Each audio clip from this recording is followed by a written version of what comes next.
बल्कि लक़द कान लकुम फ़ी रसूलिल्लाहि उस्वतुन हसना। जैसा दीन शुरू हुआ था दीन ऐसे ही चलेगा।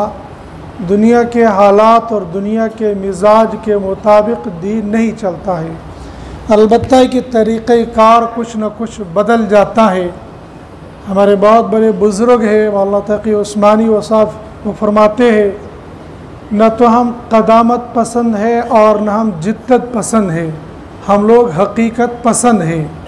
तो ज़माने की रफ़्तार के मुताबिक अगर हमें अपने अंदर कुछ तब्दीली तग़यीरी लानी पड़ेगी, लेकिन वो दीन के दायरे में रहकर, तो हमें इंशाअल्लाह कामयाबी मिलेगी। दूसरी गुजारिश मुझे यह अर्ज़ करनी है कि मुद्दई लाख बुरा चाहे तो क्या होता है, होता वही है जो मंजूर खुदा होता है। मैंने गुज़श्ता जुमा को ऐलान किया था कि हज़रत नबी करीम सल्लल्लाहु अलैहि वसल्लम की ज़िंदगी से मंसूब सीरत का प्रोग्राम हो और फिर इस सीरत के प्रोग्राम को बयान करने के लिए ख़ानदान नबूवत के चश्मो चराग ही तशरीफ़ लाएँ, तो हमारे लिए कितनी खुशकिस्मती की बात हो। लेकिन अल्लाह के निज़ाम को और अल्लाह की मर्ज़ी को कोई बदल नहीं सकता है।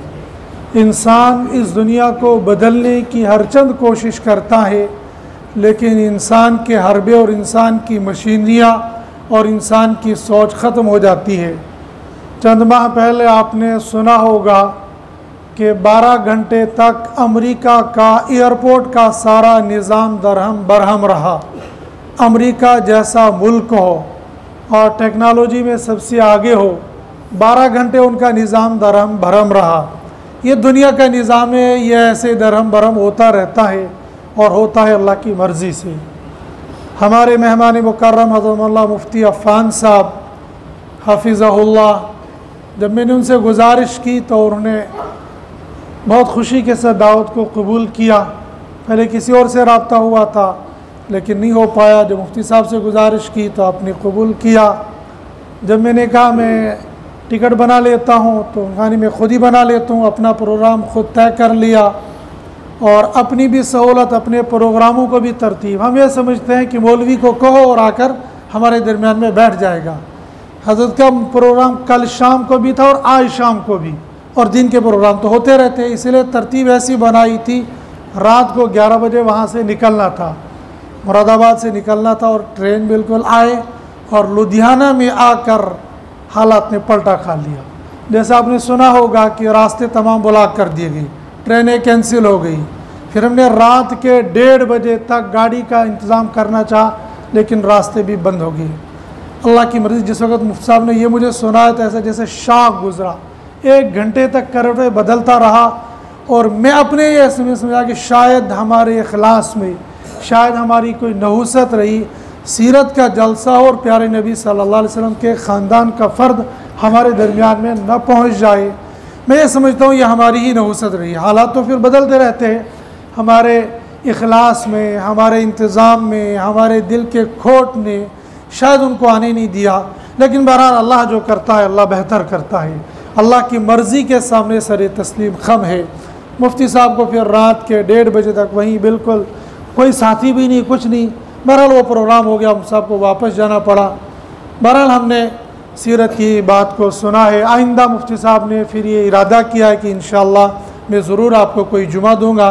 इंशाअल्लाह जब कभी भी हज़रत मुफ्ती साहब की आमद हो तो हम कोशिश करेंगे कि ज़रूर तशरीफ़ लाएँगे।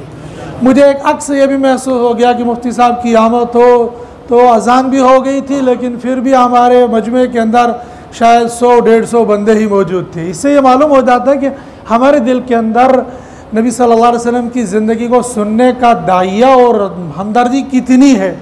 और ये तो नबी सल्लल्लाहु अलैहि वसल्लम की हदीस है कि आलिम को देखना, जिसने आलिम को देखा गोया उसने मुझे देखा, जिसने मुझे देखा गोया उसने अल्लाह को देखा।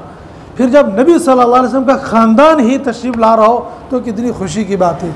कल मैं मुफ्ती नज़ीर साहब दामत बरकातुहुल काले एक छोटा सा क्लिप सुन रहा था। वो बयान कर रहे थे कि कहते थे मैं समझा हूँ, और वो ये कह रहे थे कि अगर ये झूठ है तो अल्लाह मुझे माफ़ करे और अगर ये सही है तो अल्लाह कबूल करे कि जिस शख्सियत के ज़रिए से कश्मीर में इस्लाम आया है, हज़रत फरमाते हैं कि उनकी ज़िंदगी के अंदर ये लिखा है कि शायद हज़रत नबी करीम सल्लल्लाहु अलैहि वसल्लम की मंशा के मुताबिक हज़रत को इस जम्मू कश्मीर के अंदर भेजा गया था, और फरमाते कि उनकी तरबियत करने के लिए हज़रत नबी करीम सल्लल्लाहु अलैहि वसल्लम के उस्ताद के ख्वाब में आए और फरमाए कि मेरे बेटे की तालीम और तरबियत तुम करो।